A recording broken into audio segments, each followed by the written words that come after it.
Josué capítulo 3, vamos ler todo o capítulo, do verso 1 até o verso 17. Josué capítulo 3, a palavra de Deus diz assim: Levantou-se, pois, Josué de madrugada, e tendo ele todos os filhos de Israel partido de Sitim, vieram até ao Jordão e pousaram ali antes que passassem. Sucedeu ao fim de 3 dias que os oficiais passaram pelo meio do arraial e ordenaram ao povo, dizendo: Quando virdes a arca da aliança do Senhor vosso Deus, e que os levitas, sacerdotes, a levam, partireis vós também do vosso lugar e a seguireis. Contudo, haja distância de cerca de 2.000 côvados entre vós e ela. Não vos chegueis a ela para que conheçais o caminho pelo qual haveis de ir, visto que por tal caminho nunca passastes antes. Disse Josué ao povo: Santificai-vos, porque amanhã o Senhor fará maravilhas no meio de vós. E também falou aos sacerdotes, dizendo: Levantai a arca da aliança e passai adiante do povo. Levantaram, pois, a arca da aliança e foram andando adiante do povo. Então disse o Senhor a Josué: Hoje começarei a engrandecer-te perante os olhos de todo Israel, para que saibam que, como fui com Moisés, assim serei contigo. Tu, pois, ordenarás aos sacerdotes que levam a arca da aliança, dizendo: Ao chegardes à borda das águas do Jordão, parareis aí. Então disse Josué aos filhos de Israel: Chegai-vos para cá e ouvi as palavras do Senhor vosso Deus. Disse mais Josué: Nisto conhecereis que o Deus vivo está no meio de vós, e que de todo lançará de diante de vós os cananeus, os heteus, os heveus, os ferezeus, os girgazeus, os amorreus e os jebuseus. Eis que a arca da aliança do Senhor de toda a terra passa o Jordão adiante de vós. Tomai, pois, agora 12 homens das tribos de Israel, um de cada tribo, porque há de acontecer que assim que as plantas dos pés dos sacerdotes que levam a arca do Senhor, o Senhor de toda a terra, pousem nas águas do Jordão, serão elas cortadas, a saber, as que vêm de cima, e se amontoarão. Tendo partido o povo de suas tendas para passar o Jordão, levando os sacerdotes a arca da aliança de diante do povo, e quando os que levavam a arca chegaram até o Jordão, e os seus pés se molharam na borda das águas, porque o Jordão transbordava sobre todas as suas ribanceiras todos os dias da sega, pararam-se as águas que vinham de cima, levantaram-se num montão muito longe da cidade de Adã, que fica ao lado de Sartã, e as que desciam ao mar de Arabá até ao mar salgado foram de todos cortadas. Então passou o povo defronte de Jericó. Porém, os sacerdotes que levavam a arca da aliança do Senhor pararam firmes no meio do Jordão, e todo Israel passou a pé enxuto, atravessando o Jordão. Amém. Obrigado, Senhor, pela Tua palavra e por tudo que nós temos a aprender com ela, e que o Senhor nos ensine essa noite, porque estamos aqui para ouvir a Tua voz, não a palavra dos homens com doutrinas, com filosofias do mundo, mas a palavra de Deus, aquela que é a verdade que liberta, que é o alimento verdadeiro que nós precisamos, e por isso te pedimos, fala ao nosso coração. Quebra as barreiras de entendimento, Pai, para que todos nós tenhamos proveito em ouvir a Tua voz nesse lugar. E a minha vida entrego a Ti, pedindo graça e misericórdia e clamando pela unção do Teu Espírito, para que ela me capacite a ministrar a palavra de Deus com poder e ela chegue a todos nós essa noite. É o que te peço em nome de Jesus. Amém. Graças a Deus. Podem sentar, irmãos. Amados, esse texto é bastante conhecido na Bíblia. É a segunda vez que Deus faz um milagre de grandes proporções diante do povo de Israel. E semelhante, porque na primeira vez Deus abriu o Mar Vermelho, você conhece essa passagem também. E agora não é o mar, mas é o Rio Jordão, que no momento, como diz o texto, estava com águas muito abundantes, porque estava numa época de cheia, em que a água passava dos seus limites. E ali um milagre também acontece, porque Deus vai interromper as águas do Jordão, como você leu aqui comigo, e o povo de Israel vai atravessar aquele último obstáculo que os separava da terra prometida. Era a última barreira entre o povo e a terra que eles iriam conquistar. E ali também Deus faz um milagre, né, e proporciona que todo Israel possa atravessar o rio sem maiores problemas. E o que isso tem para nos ensinar? Olhando para o texto, eu quero refletir contigo a respeito da nossa vida cristã, porque todos nós estamos, de certa forma, envolvidos numa caminhada. Estamos também rumando para a terra prometida. Todo cristão aguarda uma promessa, né? A promessa da volta de Cristo, a promessa da consumação de todas as coisas que estão na Bíblia. E todos nós caminhamos para uma nova vida com Cristo na Nova Jerusalém, como diz o texto sagrado. Então essa é a nossa caminhada. E eu creio também ser essa caminhada uma caminhada de fé, porque a Bíblia diz: o meu justo viverá pela fé. Então é pela fé que a gente caminha, é pela fé que a gente vence os obstáculos. A vida cristã não é fácil, não é uma promessa de facilidades. O que Deus nos prometeu foi o perdão dos nossos pecados, pecado que atrapalha a nossa caminhada. E o que Deus prometeu é que esse peso do pecado não estaria mais sobre nós, uma vez que a gente atenda ao chamado de Deus e vá a Ele entregando a nossa vida e assumindo o fardo de Jesus, que é muito melhor, como Ele mesmo nos ensinou. Então há uma caminhada diante de nós, uma caminhada de fé, e que nós vamos chegar ao lugar onde Deus destinou para ser a nossa terra prometida, o nosso lugar de bênçãos. E no texto que a gente leu, essa terra estava bem próxima a Israel. Já era possível ver do outro lado do rio a terra para onde eles iriam, a terra pela qual eles caminharam 40 anos no deserto. E é assim um momento de muita expectativa, né, quando você está para concretizar um sonho, ainda mais um sonho que levou 40 anos, né, de dores, de sofrimento, de caminhada, para chegarem a esse objetivo. E a terra já estava aos olhos daquele povo, mas ainda assim era preciso vencer um último obstáculo. E assim é a nossa vida, irmãos. A gente tem uma promessa de Deus, a gente vislumbra essa promessa pela fé, a gente crê para onde estamos indo, sabemos para onde estamos indo, mas a gente precisa ainda caminhar, a gente precisa ainda lutar.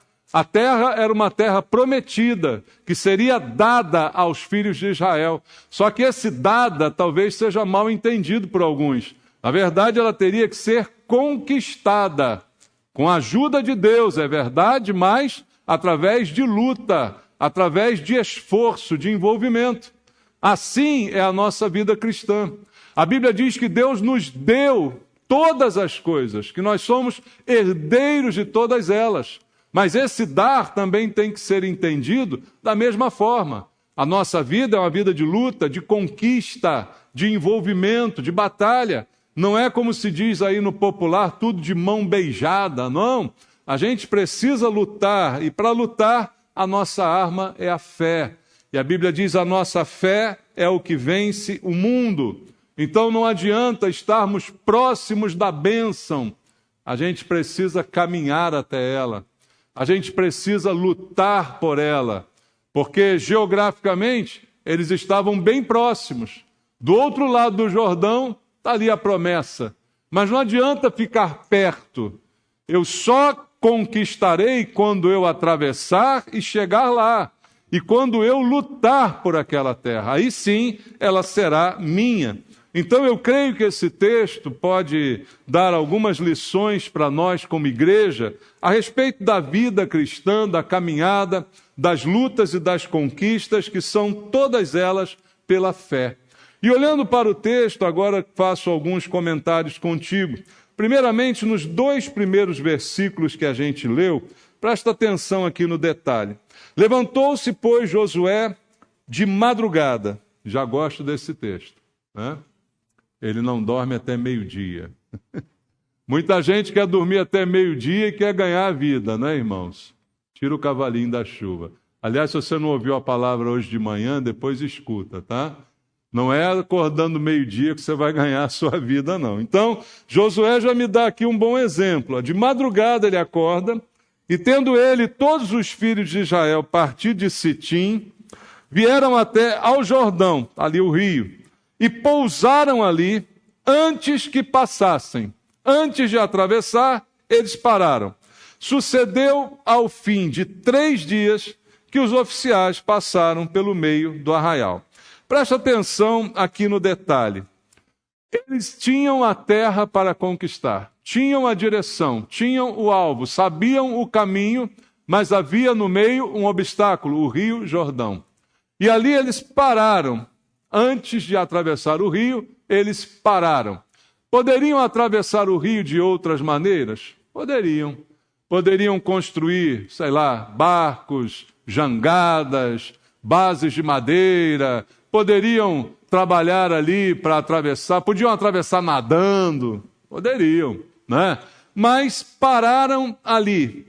E o que isso me ensina, queridos, é que eu sei para onde estou indo, sei a direção que Deus tem para a minha vida, mas o tempo e o modo são Deus que vai definir. Deus é que define o tempo e o modo. Presta atenção nisso.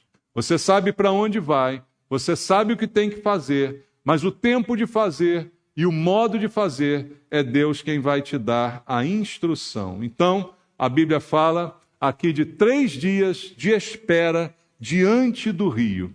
Não há lugar para ansiedade, não há lugar para precipitação, né? Está ali a terra, vamos lá, vamos, mergulha todo mundo, vai, vamos chegar. Não, para, com calma, espera. 3 dias na frente do rio, olhando para a bênção, mas era preciso esperar. Veja, esperar é uma qualidade que todo cristão deve ter também. E a Bíblia ainda diz que aquele que espera no Senhor não se cansa. Aprenda a esperar em Deus. Você sabe qual é o plano de Deus para a sua vida, você sabe qual é o alvo de Deus, você sabe qual é a bênção, mas aprenda a esperar em Deus. Quando Jesus se despediu dos discípulos, ele disse: esperem em Jerusalém, até que do alto sejam revestidos de poder.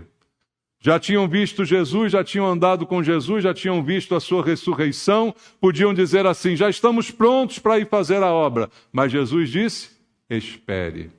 Esperar, irmãos, às vezes é uma prova para muita gente.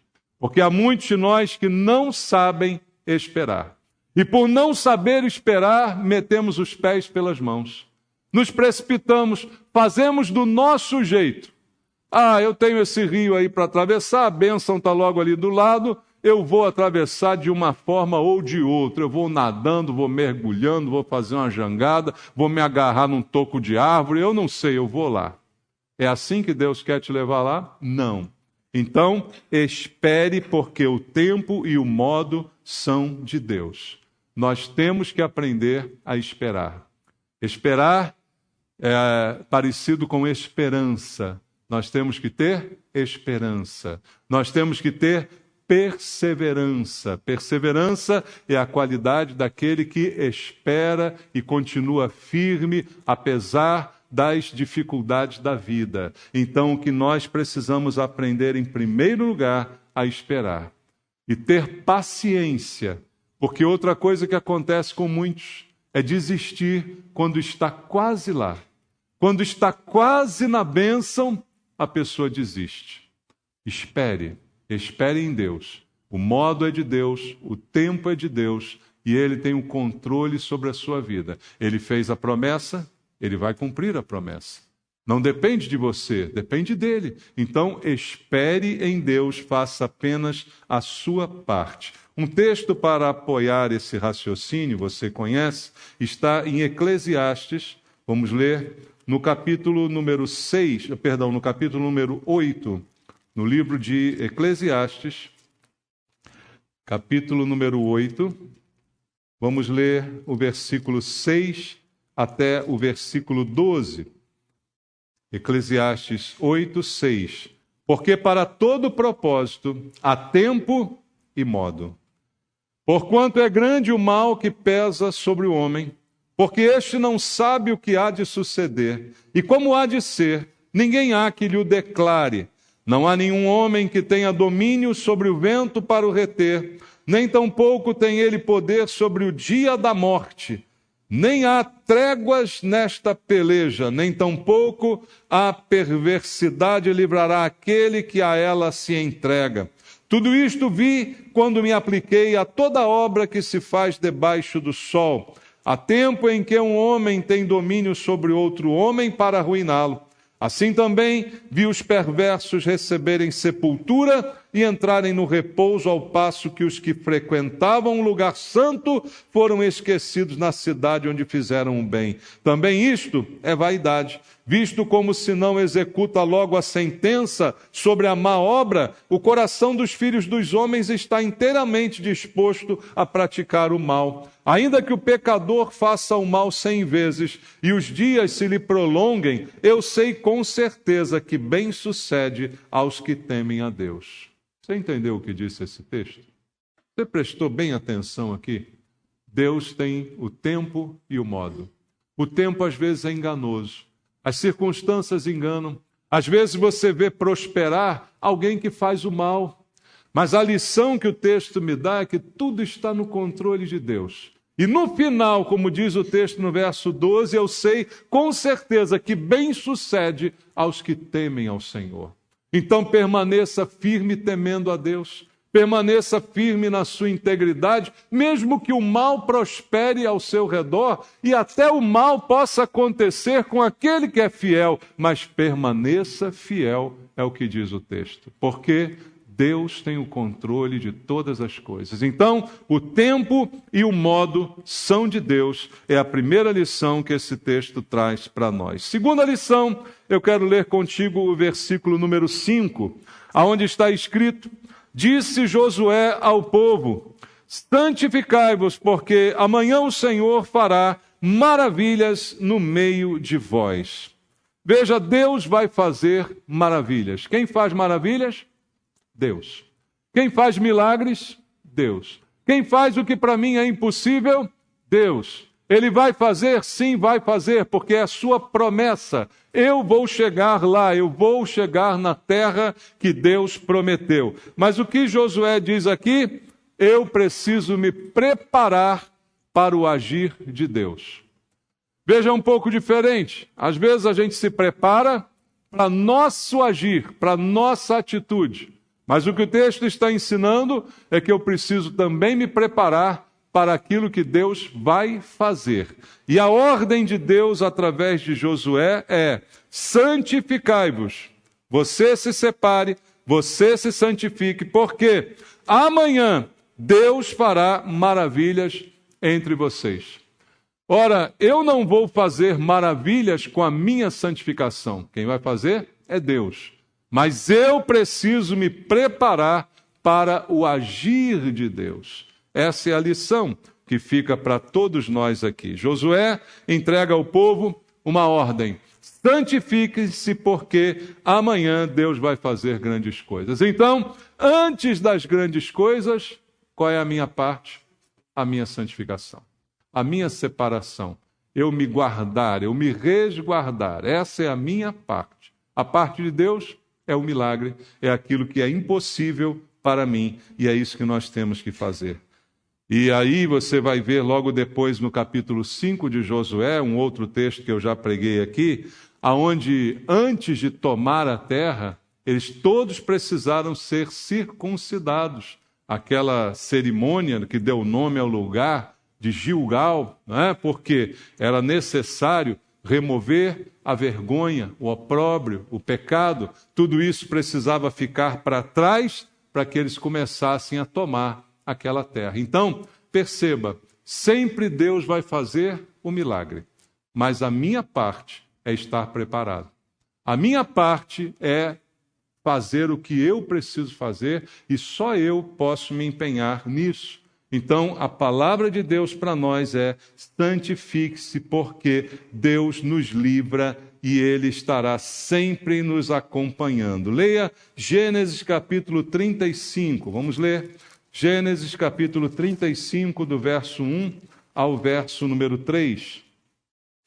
Gênesis 35, do 1 ao 3, diz assim: Disse Deus a Jacó: Levanta-te, sobe a Betel e habita ali, faze ali um altar ao Deus que te apareceu quando fugias da presença de Esaú teu irmão. Então disse Jacó à sua família e a todos os que com ele estavam: Lançai fora os deuses estranhos que há no vosso meio, purificai-vos e mudai as vossas vestes. Levantemo-nos e subamos a Betel. Farei ali um altar ao Deus que me respondeu no dia da minha angústia e me acompanhou no caminho por onde andei. Deus estará comigo, mas eu preciso, como disse Jacó, lançai fora os deuses estranhos, purificai-vos, mudai as vossas vestes. Então, há um agir de Deus e há uma parte que é minha e que é sua. Deus tem promessa para a gente. Todos nós gostamos de ouvir: Deus tem uma promessa para a sua vida. Você não gosta de ouvir isso? Só que eu digo o que é complemento.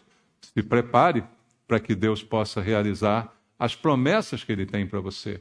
Se prepare para que Ele possa fazer maravilhas na sua vida. Então, é algo que precisa ser entendido também por todos nós. Nós temos que estar preparados para aquilo que Deus quer fazer. Voltando ao texto lá em Josué, no capítulo 3, vamos ler agora o verso 3 e o verso 4 e depois o verso 6 e o 10. E ordenaram ao povo, dizendo: Quando virdes a arca da aliança do Senhor vosso Deus, e que os levitas sacerdotes a levam, partireis vós também do vosso lugar, e a seguireis. Contudo, haja distância de cerca de 2.000 côvados entre vós e ela. Não vos chegueis a ela, para que conheçais o caminho pelo qual haveis de ir, visto que por tal caminho nunca passastes antes. Verso 6. E também falou aos sacerdotes, dizendo: Levantai a arca da aliança e passai diante do povo. Levantaram, pois, a arca da aliança e foram andando adiante do povo. E no verso 10 está escrito: Disse mais Josué: Nisto conhecereis que o Deus vivo está no meio de vós, e que de todo lançará de diante de vós os cananeus, os heteus, os heveus, os ferezeus, os girgazeus, os amorreus e os jebuseus. O que esses versículos significam? Deus está conosco para que a gente vença. Simbolicamente, o que significava a arca da aliança para aquele povo. A arca da aliança simbolizava a presença de Deus. Por que envolver a arca na travessia do Rio Jordão? Porque eu não faço isso sozinho. Eu preciso da presença de Deus. A arca é o símbolo da presença. Trazendo para a nossa vida, temos uma caminhada, temos um destino, temos um alvo, temos uma promessa, estamos caminhando para lá. Mas o que eu preciso o tempo todo? Da presença de Deus. Eu não preciso carregar uma arca nem nenhum símbolo da presença de Deus, porque hoje não tem mais cabimento esse tipo de entendimento.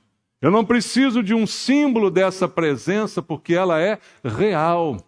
A Bíblia diz que Jesus é Emanuel, é Deus conosco. Então não há mais um símbolo da sua presença que eu preciso carregar, mas ela precisa estar comigo. A arca então foi levantada, a arca foi erguida, e o povo então olhava para a arca e acompanhava o caminho da arca, simbolizando: Deus está no meio de nós, como disse Josué àquele povo. É o símbolo da presença de Deus. E veja o verso 4 ainda diz: olha, haja distância de 2.000 côvados entre vós e ela. Não junte lá, não fique lá pertinho, fique um pouco distante. Havia dois propósitos nisso. Primeiro, entender o referencial do caminho. E segundo, não se aproximar bastante, manter uma certa distância em sinal de temor e de reverência. Manter a distância de reverência, de temor a Deus. E isso também é ensinado nesse texto. Mas o verso 6 diz: também falou aos sacerdotes, dizendo: levantai a arca da aliança e passai adiante do povo. Era preciso que a arca fosse levantada. Por quê? Apenas para servir de referencial? Apenas para ser vista por todos lá no alto? Não, também tem o sentido de que Deus precisa estar acima de nós. Nós caminhamos na sua presença, mas eu preciso manter a distância, eu preciso manter a reverência e saber que Deus estará sempre acima de mim. É a minha direção, é a minha luz, como a gente diz, é a minha fortaleza, é o alvo da minha vida, mas tem que estar acima de mim. Não está no meu nível, não está aqui no meu nível, nivelando por baixo. Deus está acima de mim. E eu olho para Ele, e eu sigo na direção dele, e eu ando com ele. Essa é a nossa caminhada. E veja o que diz também o verso 10. Nisto conhecereis que o Deus vivo está no meio de vós, e que por isso ele lançará os inimigos de diante de vocês. Então veja o que a presença de Deus faz. É a presença de Deus que ele diz aqui, expulsa os inimigos. E aí ele cita aquele monte de povo, com nome esquisito, dizendo assim, olha, todos eles serão expulsos da frente de vocês. Por quê? Porque Deus está no nosso meio. Quando Deus está no nosso meio, a vitória é certa. Você entende isso? Por isso que a Bíblia diz, se Deus é por nós, quem será contra nós? Se Ele é por mim, quem é que vai me vencer? Se Ele está no nosso meio, os inimigos fugirão. Veja, é algo que ele coloca aqui de uma forma muito natural. Isso vai acontecer naturalmente, porque Deus está adiante, Deus está acima de nós, nós estamos com Deus, então os inimigos vão começar a fugir, vão começar a se dispersar à nossa chegada. Então isso deve nos animar, nos encorajar e nos confortar. Deus presente conosco. E essa promessa é a promessa de Jesus. Só para lembrar você, lembra a promessa lá em Mateus, no último capítulo, no capítulo 28? Mateus capítulo 28. Olha como Jesus se despede dos discípulos a partir do verso 18. Jesus, aproximando-se, lhe falou-lhes: toda autoridade me foi dada no céu e na terra. Ide, portanto, fazei discípulos de todas as nações, batizando-os em nome do Pai, do Filho e do Espírito Santo, ensinando-os a guardar todas as coisas que vos tenho ordenado. E a promessa: eis que estou convosco, quantos dias? Todos os dias. Até quando? Até a consumação dos séculos. É a presença de Deus que garante a vitória. É a presença de Deus que garante o êxito. Você vai e faz aquilo que Deus manda fazer, mas o sucesso vem da sua presença. É da presença que vem o sucesso e a garantia da vitória.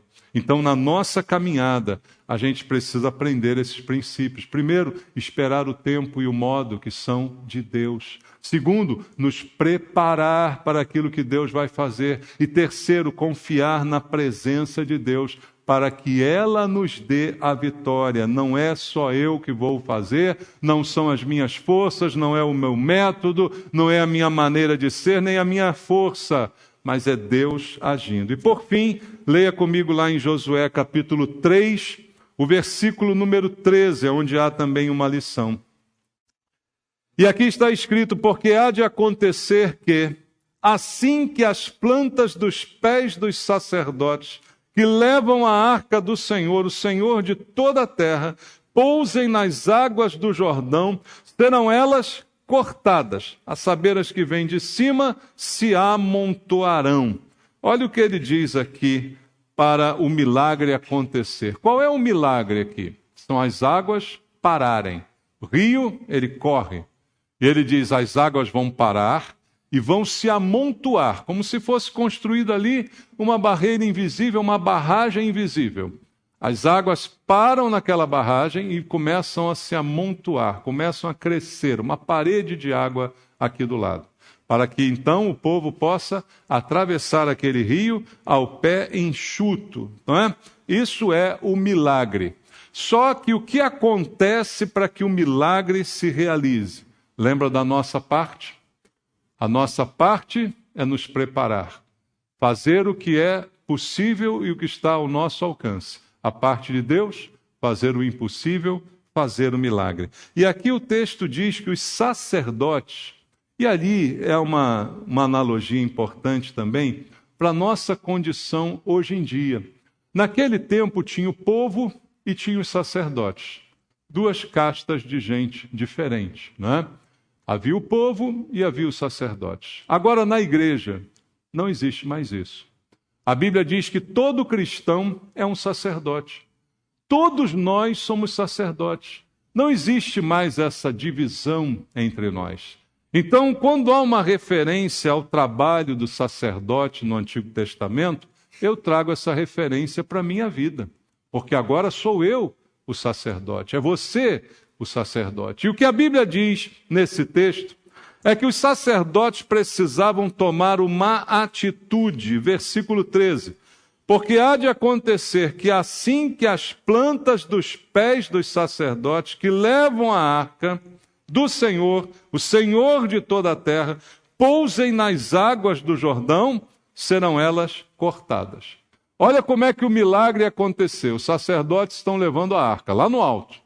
Como disse o texto, ela está lá no alto e eles estão carregando aquela arca. E aí eles precisam caminhar em direção ao rio. E o rio já parou? Não parou ainda. Está correndo. E aí eles precisam colocar os pés na água corrente. E é nesse momento, então, que o milagre vai acontecer. Então, era preciso que cada sacerdote tocasse com o seu pé na água. Isso é uma prova de fé. A nossa vida cristã e todos aqueles que se relacionaram com Deus ao longo da história, você encontra na Bíblia, foram provados na sua fé. A fé, ela muitas vezes será provada, e o maior exemplo que nós temos disso é o do próprio Abraão, que teve a maior prova de todas, mas foi ele aprovado na sua prova. A prova não vem para me desqualificar, mas vem para que eu seja aprovado. Mas existem provas na nossa fé. E a prova na fé daqueles sacerdotes é que teriam eles que caminhar em direção a um rio que não tinha parado ainda. Foi como Deus abriu o mar vermelho, o que disse ele a Moisés: Moisés, diz ao povo que marche. Marche para onde? Para a direção do mar. Mas o mar não abriu. Marche. Você entende a prova de fé? Fé é a certeza do que se espera, a convicção do que não se vê. Porque é outro quadro, eu olhar assim, vejo o rio aberto, eu passo. Ainda digo, olha, tenho fé.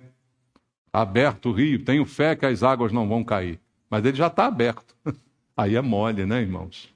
Agora, ir quando o rio está fechado, ir quando o mar ainda não se abriu, caminhar quando ainda não há uma perspectiva de que isso vai dar certo, essa é a fé. Esse é o ponto principal e crucial da fé de cada um de nós. E os sacerdotes tinham que fazer isso. Eles precisavam, com ousadia, dar o passo de fé, que é ir até as águas e pisar nelas, molhar o pé naquelas águas. Todo o povo passou com o pé seco, mas os sacerdotes molharam o pé. Foram os únicos que molharam o pé naquele momento. Deus faz a obra, mas eu preciso avançar. Eu preciso da coragem para caminhar. Eu preciso da disposição, da força, da determinação para andar, mesmo quando o mar está fechado, quando o rio não se abriu, mesmo quando há obstáculos na minha frente. Essa é a minha parte. A parte de Deus é fazer o milagre. Como? Só Ele sabe. Eu não sei, mas eu sei que Ele vai fazer alguma coisa. Mas a minha parte é ficar firme. E é esse o outro ponto que é falado aqui sobre os sacerdotes. No verso 13, caminhe e coloque os pés na água. No verso 17, diz assim: porém, os sacerdotes que levavam a arca da aliança do Senhor pararam como no meio do Jordão? Firmes. Pararam firmes no meio do Jordão, e todo Israel passou a pé enxuto, atravessando o Jordão. Mas quem teve firmeza? Os sacerdotes. Sacerdote tem que ser firme. Tem sacerdote aqui essa noite? Você é firme ou é frouxo?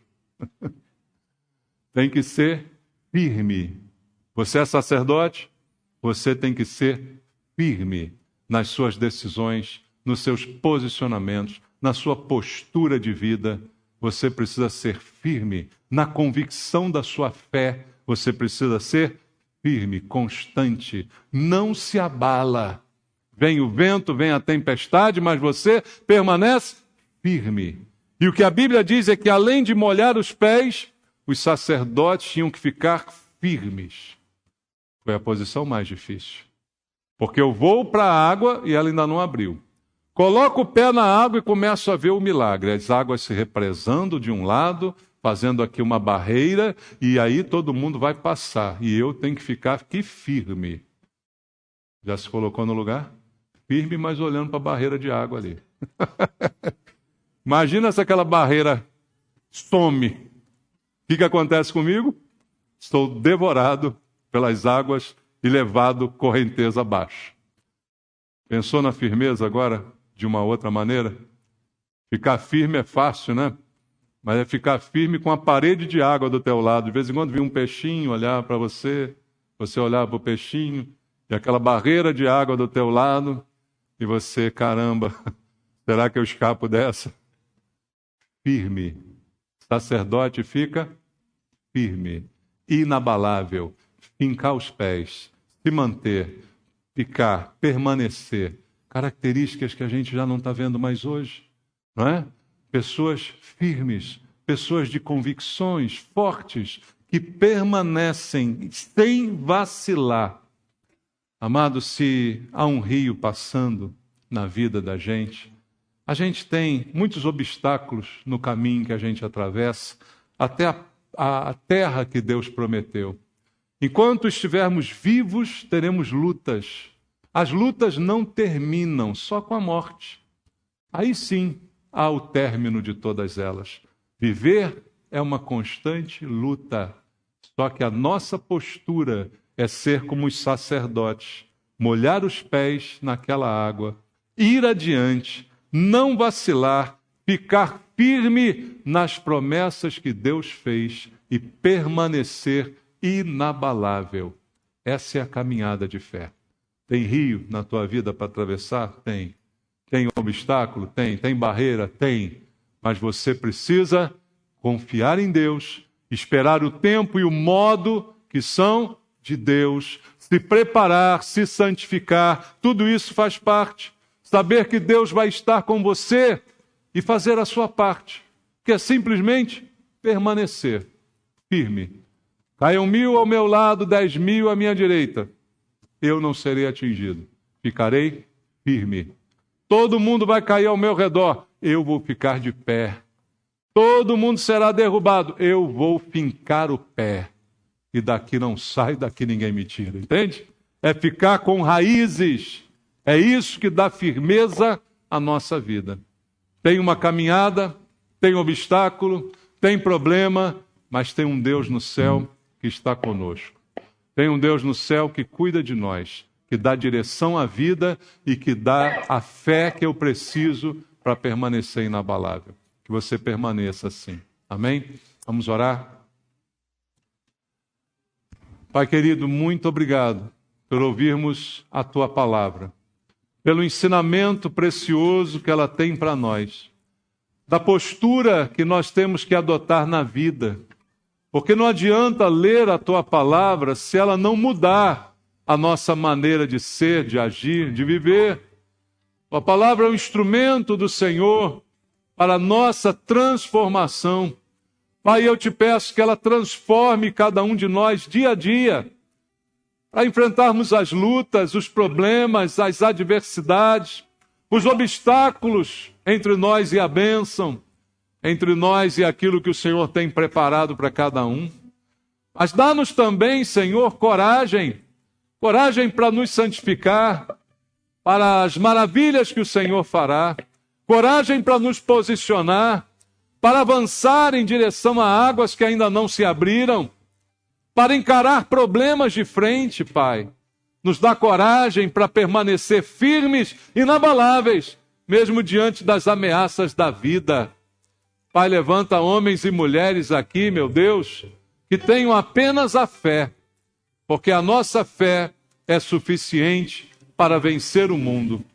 Dá-nos essa fé, Senhor, e não permita que ela seja abalada, porque é ela que vai nos sustentar até o fim. Eu peço ao Senhor isso, orando pelos meus irmãos e os abençoando, em nome